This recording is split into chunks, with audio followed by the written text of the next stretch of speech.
before we get out of here, Jesse, we know we've had our fair share of run-ins with umpires when it comes to doing hand checks. But tonight, there's a kind of a suspicious one in the first inning today, right? With Zach Gallen. Yeah, right. A little unclear what was going on. I did not like it. Like Zach Gallen didn't seem like too perturbed about it, but it seemed like an excessive hand checking going on. But when you talk about this, you have to talk about what happened tonight in the New York Yankees Cincinnati Reds game. Reds manager David Bell was ejected from the game because he argued with umpires after the umpires checked New York Yankees pitcher Clarke Schmidt's hand. Apparently, it was inspected by the umpires.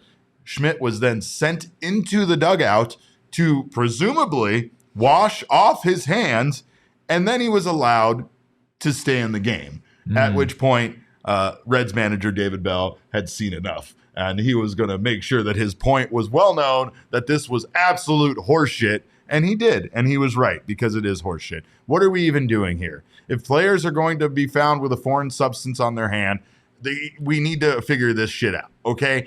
Because so far what we've seen, especially out of Max Scherzer, was him trying to explain how rosin, sweat, and dirt can make for this mystery kind of substance that's on your hand, that's exactly what it is. However, I don't know. I'm not a pitcher. I don't know if he's lying or not. It's the exact kind of thing I'd fucking say if I was lying and using sticky substance on my hand. But the point being here is that how are we handing out 10-game suspensions to a guy on the exact same team just, a day earlier or a few days earlier? And now we're allowing a pitcher to go wash off his hands? What are we even doing here? Well, what's really interesting, the pitcher you're talking about being suspended is Domingo Germán, right? Another pitcher on the Yankees who was suspended. Similar situation, except the umpires determined that it wasn't rosin somehow and decided it was a foreign substance, and that's why he got ejected. But I believe it was just the start before that, or at least not long before that, for Domingo Germán, where almost the exact same thing happened as what happened today with Clarke Schmidt. Domingo Germán was asked to go into the dugout and wash his hands, and he came back out, and he was allowed to keep pitching in that game. That was against the Twins, and Twins manager Rocco Baldelli was also ejected out of that game. The problem is that this is an incredibly subjective process, right? How on earth are you supposed to feel another person's hands, which is weird in and of itself, and decide objectively whether I'm not doing this with you right now, Derek. I want to check your hand. I want to Dan Bellino you right now. I want to look into your eyes while you're talking and check your hand. There's no way for an umpire to objectively determine how sticky is too sticky, right? Some pitchers have talked about, like you said, that rosin can kind of mix with other substances. There have been talks about certain types of hand sanitizers. They do it on purpose. It's not a mistake. Can be sticky. It's not a fucking mistake. It's that, again, baseball players, baseball teams, baseball managers, they find out what the rules are and they walk just on that edge of the right side of the rule, right? And like we talked about when they were openly asking them about banning the shift early on before the season started, and they wanted to know, hey, can we do this? Can we send a man in motion? Can we because they want to figure out where is the line and how close can I tiptoe up to it without crossing it and getting an actual violation or doing something that's going to cause me to get a 10-game suspension, right? So it's known that they're trying to mix rosin and sweat and a little bit of dirt off the ground, whatever else they can fucking find, and make it into some sort of stickiness. Stickiness helps them throw their pitches better. It increases the RPMs on their rotation and all sorts of other shit, right? Movement. There's all sorts of fucking stuff that having stickiness on your hand is going to help you with as a pitcher, right?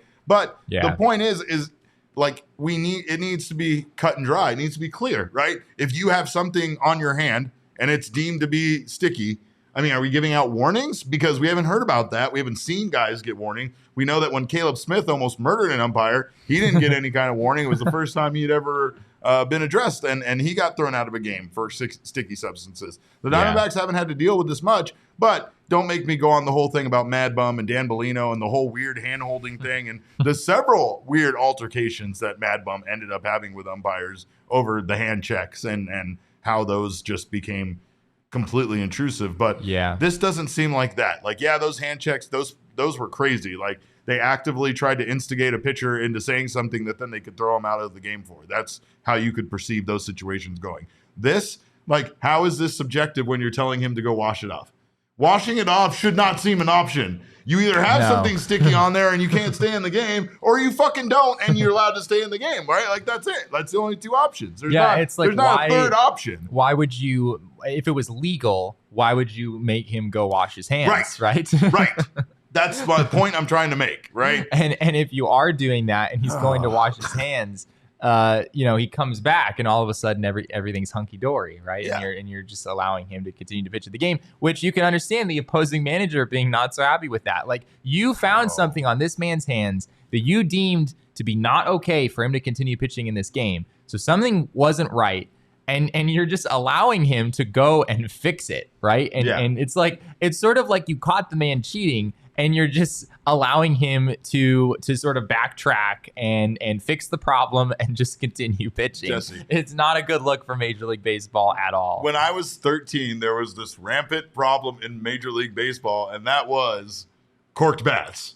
Albert Bell had a corked bat. There were players with corked bats. That was kind of like, in a way, that was the cheating scandal of the day back in the early 90s. There's always a cheating scandal. Something, right? Every baseball generation has its great cheating scandal. And of course, when it happened, a lot of times the reason why they would find it is because they'd hit the ball and the fucking bat would explode, and they would see that the barrel of the bat had been fucking, That's my question. If you cork a bat, you have to know eventually that you're gonna get caught after because your eventually bat gets it's going to explode by a 100 it's only mile per a hour matter of time. fastball on your hands. Right. So, like, in a way, this would be like, hey, we found you with a corked bat.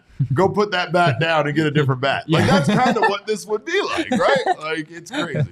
Yeah, Major League Baseball, at the end of the day, they just need to come up with something objective. Because the reason that you're seeing things like this is that umpires, like, they think that what they're feeling is too sticky, but they're not so convinced that it's a foreign substance that they're just going to eject the player. And so you wind up with these weird compromises where it's like, yeah, go wash your hands and then come back into the game. What they need is an objective system that the pitcher either passes and is allowed to continue in the game and does not have to go wash their hands, or the pitcher fails and they are suspended accordingly and ejected from that game, right? There has to be, I'm no scientist, but there has to be somebody in the world who can come up with a test that determines how sticky your hand is, right? And I'm sure they'd have to work with Major League Baseball in order to develop that. But it seems like whatever it is, it has to be more objective than umpires just feeling people's hands and deciding for themselves whether it's too sticky or not, and whether it's rosin, which is totally legal as long as it's the rosin that is on the mound, or whether it's something else. It's a mess. It is a mess. It is a mess. Baseball always finds a way to make a mess of stuff.